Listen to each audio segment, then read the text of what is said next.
Hello everyone. आज हम all India बार exam के अंतर्गत सिविल प्रक्रिया संहिता 1908 यानी सीपीसी का अध्ययन करेंगे, जिसमें बहुत ही मोस्ट इम्पोर्टेंट क्वेश्चन हैं उनका अध्ययन किया जाएगा। इसमें से 10 नंबर के प्रश्न पूछे जाते हैं ऑल इंडिया बार एग्जाम में। हमारा पहला प्रश्न है, सिविल प्रक्रिया संहिता पारित की गई थी तो ये सन 1908 में पारित की गई थी। इसका सही आंसर है ऑप्शन सी। अगला प्रश्न है, सिविल प्रक्रिया संहिता क्या है? तो सिविल प्रक्रिया संहिता देखिए एक प्रकार की प्रक्रिया विधि है। इसका ऑप्शन है बी। अगला प्रश्न है, बाद में निम्नलिखित पक्षकार होते हैं। तो बाद में वादी एवं प्रतिवादी दोनों पक्षकार होते हैं। अगला प्रश्न है, डिक्रियां निम्नलिखित प्रकार की होती हैं। कितने प्रकार की होती हैं? तो डिक्रियां हैं जो वो प्रारंभिक होती है, अंतिम होती है, भागता प्रारंभिक और भागता अंतिम। तो उपरोक्त सभी, ऑप्शन डी इसका सही है। अगला प्रश्न है, वैध प्रतिनिधि से अभिप्राय है। तो वैध प्रतिनिधि से जो विधि की दृष्टि में मृतक की संपदा का प्रतिनिधित्व करता है। ऑप्शन बी इसका सही है।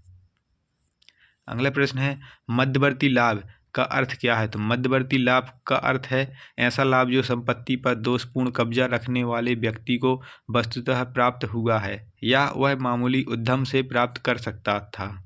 ऑप्शन सी इसका सही आंसर है। अगला प्रश्न है, विचाराधीन न्याय से अभिप्राय है। तो विचाराधीन न्याय से किसी न्यायालय में किसी मामले का विचाराधीन होना। दूसरा, किसी मामले में न्यायालय द्वारा विचारपूर्वक न्याय निर्णय किया जाना। अगला है, दो न्यायालयों में एक भी पक्षकारों के बीच के एक ही हक के अधीन समान वादग्रस्त विषय जाले वादों का विवादाधीन होना। तो इसका जो सही आंसर है वो उपरोक्त सभी, ऑप्शन डी इसका सही है। अगला प्रश्न है, प्रणयन न्याय क्या है? तो ये सुविधा एवं प्रक्रिया का नियम है। ऑप्शन डी इसका सही आंसर है। अगला प्रश्न है, प्रणयन न्याय के सिद्धांत का मुख्य उद्देश्य क्या है? तो इसका मुख्य उद्देश्य है वादों की बहुलता को रोकना, एक ही वाद कारण पर एकाधिक बार वाद लाने से प्रतिवादित करना, न्यायालय के विनिश्चयों को अंतिम रूप प्रदान करना। तीनों ही सही है। तो ऑप्शन डी इसका सही है। अगला प्रश्न है, प्रणयन न्याय के लिए आवश्यक है पर्चावादी वाद में प्रत्यक्षतः और सारतः वे ही पदग्रस्त विषय होना जो पूर्ववर्ती वाद में थे। दोनों वादों का एक ही पक्षकार के बीच होना। दोनों वाद एक ही हक के अधीन होना। दूसरा ऑप्शन है, दोनों न्यायालयों का विचारण के लिए सक्षम होना। अगला ऑप्शन है, पक्षवादी वाद के वादग्रस्त विषयों का पूर्ववर्ती न्यायालय द्वारा अंतिम रूप से विनिश्चित कर दिया जाना, या उपयुक्त सभी बातें। तो उपयुक्त सभी बातें इसका सही आंसर है, ऑप्शन डी। अगला प्रश्न है, ए, बी एवं सी तीन भाई हैं जो क्रमशः रायपुर, कानपुर एवं जयपुर में रहते हैं। तीनों की एक संयुक्त स्थावर संपत्ति इलाहाबाद में अवस्थित है। वे उक्त संपत्ति के विभाजन हेतु वाद लाना चाहते हैं। ऐसा वाद रायपुर, कानपुर, जयपुर या इलाहाबाद में से कहाँ लाना होगा? तो ऐसा वाद इलाहाबाद में लाया जा सकता है। अगला प्रश्न है, संक्षिप्त प्रक्रिया का अनुसरण किया जाता है। तो संक्षिप्त प्रक्रिया का अनुसरण प्रूफ नोट, हुंडी, विनिमय पत्र आदि के आधार पर धन वसूली के मामलों में किया जाता है। ऑप्शन ए इसका सही है। अगला प्रश्न है, स्टेट ऑफ गुजरात बनाम सावित्री देवी AIR 1996 SC 937 के मामले में यह अभिनिर्धारित किया गया कि पेंशन के लिए वाद उसी राज्य के सक्षम न्यायालय में संस्थित किया जा सकता है जिसमें कर्मचारी यानी वादी सेवारत रहा हो। ऑप्शन बी इसका सही आंसर है। अगला प्रश्न है, पुष्पावती नाम की महिला ने चंडीगढ़ के एक बैंक में सावधि जमा खाता खोला। बाद में वह महिला शिमला में रहने लग गई जहां उस बैंक की शाखा अवस्थित है। यह महिला उस बैंक के विरुद्ध वाद संस्थित करना चाहती है। उसे वाद कहाँ संस्थित करना होगा? तो देखिए इसका जो सही आंसर है वो है दोनों में से किसी भी स्थान पर वह वाद कर सकती है। ऑप्शन सी इसका सही आंसर है। अगला प्रश्न है, ए के विरुद्ध एक समाचार पत्र में अपमानजनक लेख प्रकाशित होता है। ए उस समाचार पत्र के संपादक, प्रकाशक एवं मुद्रक के विरुद्ध वाद लाना चाहता है। ए को राय दीजिए। तो एक ही वाद में सभी को पक्षकार बनाया जा सकता है। ऑप्शन 20 का सही है। अगला प्रश्न है, न्यायालय की अंतर्निहित शक्तियों का उल्लेख किस धारा या आदेश में किया गया है?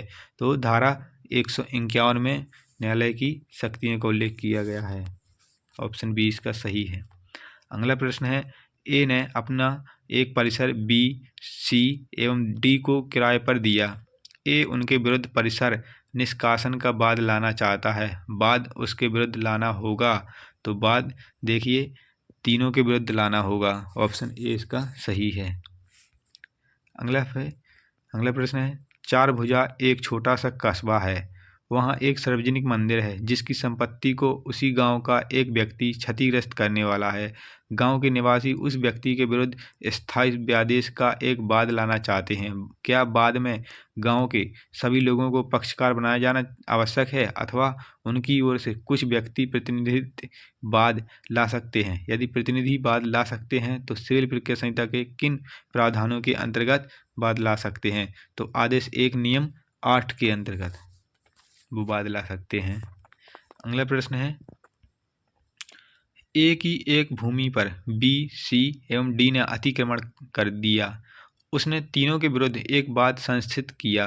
बाद संस्थित करने के बाद पता चला कि अतिक्रमण में या नामक व्यक्ति का भी हाथ है। ए अपने बाद में जेड को भी पक्षकार बनाना चाहता है। क्या वह ऐसा कर सकता है? यदि हाँ, तो किस प्रावधान के अंतर्गत? तो देखिए आदेश 1 नियम 10 के अधीन। ऑप्शन ए इसका सही आंसर है। अगला प्रश्न है, सिविल प्रक्रिया संहिता के आदेश 5 के अंतर्गत समन निम्नलिखित प्रयोजनों के लिए जारी किया जा सकता है? तो केवल प्रतिवादी की न्यायालय में उपस्थिति के लिए जारी किया जा सकता है। ऑप्शन ए इसका सही है। अगला प्रश्न है, सुरेंद्र ने महेंद्र के विरुद्ध एक बाद संस्थित किया।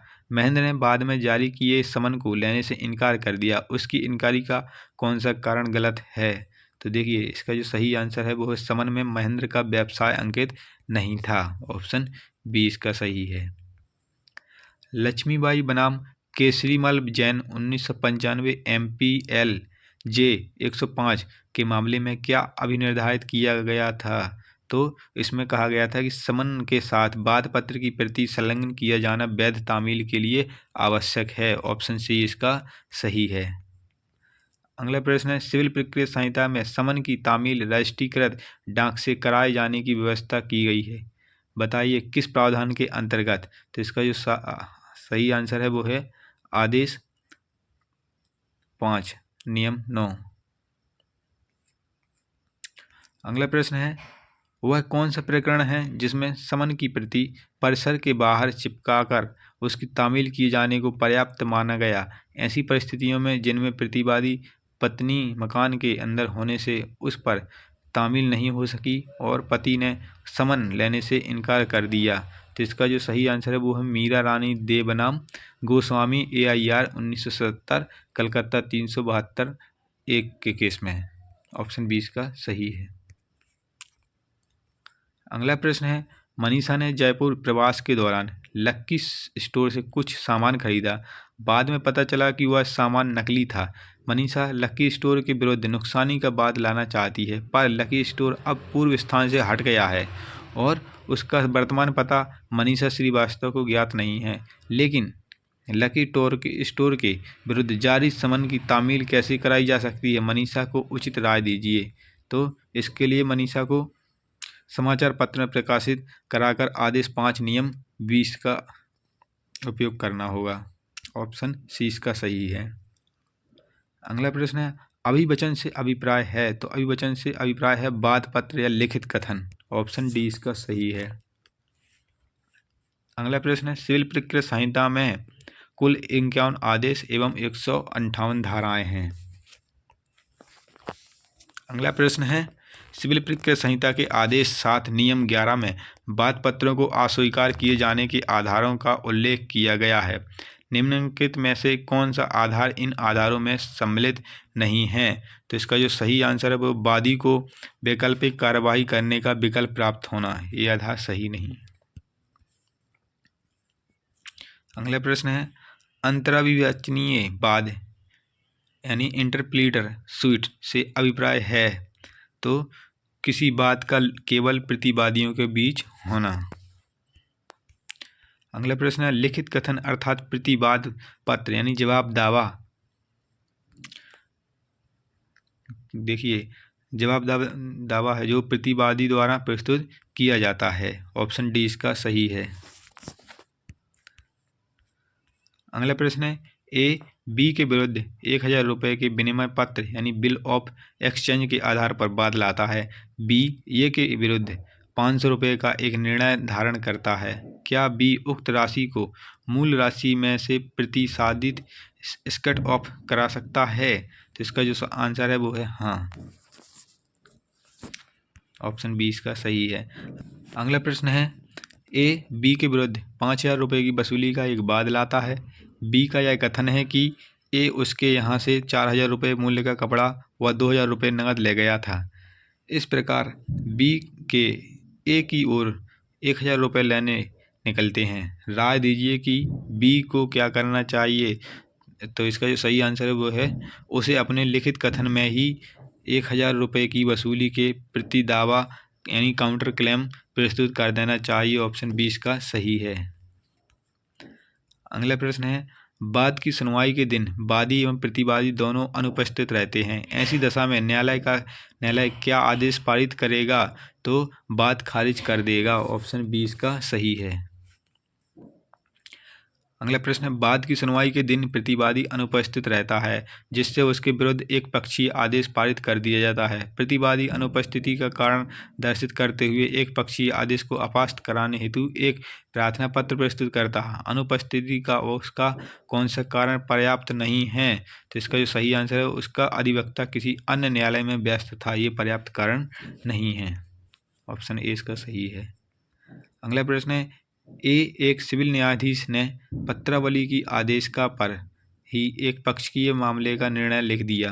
ऊपरी न्यायालय ने ऐसे निर्णय को अपास्त किए जाने का इसे पर्याप्त आधार माना। वह कौन सा मामला है जिसमें ऐसा अभिनिर्धारित किया गया? तो इसका जो सही आंसर है वो है सैयद हुसैन उल्लाह बनाम अहमद बैग AIR 1988 कर्नाटक 93 का मामले में। ऑप्शन ए इसका सही है। अगला प्रश्न है सिविल प्रक्रिया संहिता के आदेश 10 के अधीन वाद की सुनवाई के प्रथम दिन न्यायालय निम्नलिखित में से कौन सी कार्रवाई नहीं कर सकता है? तो वो है वाद का खारिज या डिक्री कर देना, यानी वादी का वाद खारिज या डिक्री कर देना। ऑप्शन सी इसका सही है। अगला प्रश्न है आदेश 11 नियम के अधीन प्रश्नमालाएं केवल दोनों में से किसी के द्वारा प्रस्तुत नहीं की जा सकती हैं। अगला प्रश्न है प्रश्नमालाओं पर आपत्ति केवल तभी की जा सकती है जब उपयुक्त में से चाहे कैसी भी हो। ऑप्शन डी इसका सही है। अगला प्रश्न है आदेश 11 नियम 17 के अधीन दस्तावेज प्रस्तुत करने की अधिकतम कालावधि सूचना की तिथि से कितने दिन की होनी चाहिए? तो इसका जो सही आंसर है वो है 10 दिन निर्धारित की गई है। 10 दिन के भीतर दस्तावेज प्रस्तुत कर देने चाहिए। अगला प्रश्न है आदेश 11 नियम 17 के अधीन वांछित दस्तावेज उपलब्ध हो जाने पर उनका निरीक्षण 3 दिन में किया जा सकता है। ऑप्शन ए इसका सही है। अगला प्रश्न है स्वीकारोक्ति का मुख्य उद्देश्य क्या है? तो पक्षकारों को शीघ्र न्याय प्रदान करना स्वीकारोक्ति का मुख्य उद्देश्य है। ऑप्शन डी इसका सही है। अभिवचनों के समर्थन में दस्तावेज कब तक प्रस्तुत कर दिए जाने चाहिए? तो अभिवचनों के समर्थन में विवादक यानी इशू तय किए जाने से पूर्व। ऑप्शन बी इसका सही है। अगला प्रश्न है अस्थायी आदेश जारी करने के लिए न्यायालय को निम्नलिखित में से किस बिंदु पर विचार करने की आवश्यकता नहीं होती है? तो वो है वादी अथवा प्रतिवादी की कमजोर आर्थिक स्थिति पर। ऑप्शन डी इसका सही आंसर है। अगला प्रश्न है न्यायालय ऐसे किसी दस्तावेज को परिबद्ध करने का आदेश नहीं दे सकता जो लोक दस्तावेज हो। ऑप्शन ए इसका सही है। अगला प्रश्न है वाद पद निम्नलिखित प्रकार के होते हैं? तो वाद पत्र केवल तथ्य संबंधी होते हैं। अगला प्रश्न है अस्थायी आदेश के बारे में व्यवस्था सिविल प्रक्रिया संहिता के आदेश 39 में की गई है। ऑप्शन बी इसका सही है।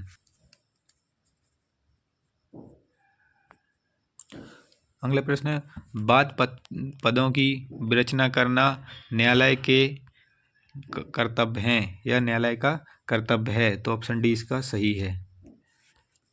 अगला प्रश्न है, पर्याप्त कारण होने पर स्थगन का आदेश दिया जा सकता है, निम्नलिखित में से कौन सा कारण पर्याप्त नहीं है? तो किसी पक्षकार के अधिवक्ता का उच्च न्यायालय में व्यस्त होना, ये पर्याप्त कारण नहीं है। अगला प्रश्न है, मामले की सुनवाई के दौरान किसी पक्षकार को केवल 3 बार स्थगन का लाभ दिया जा सकता है, ऑप्शन ए इसका सही है। अगला प्रश्न है, शपथ पत्र का अभिप्रमाणन किसके द्वारा नहीं कराया जा सकता है? तो इसका जो सही आंसर है वो है न्यायालय के रीडर द्वारा। मिलते हैं अगली वीडियो में। अगर आपने हमारे चैनल को सब्सक्राइब नहीं किया है तो चैनल को सब्सक्राइब जरूर करें। इसका पार्ट 2 जरूर लाएंगे जिसमें हम 50 के बाद की जो 51 से लेके 100 तक क्वेश्चन के आंसर हैं उनको अध्ययन करेंगे।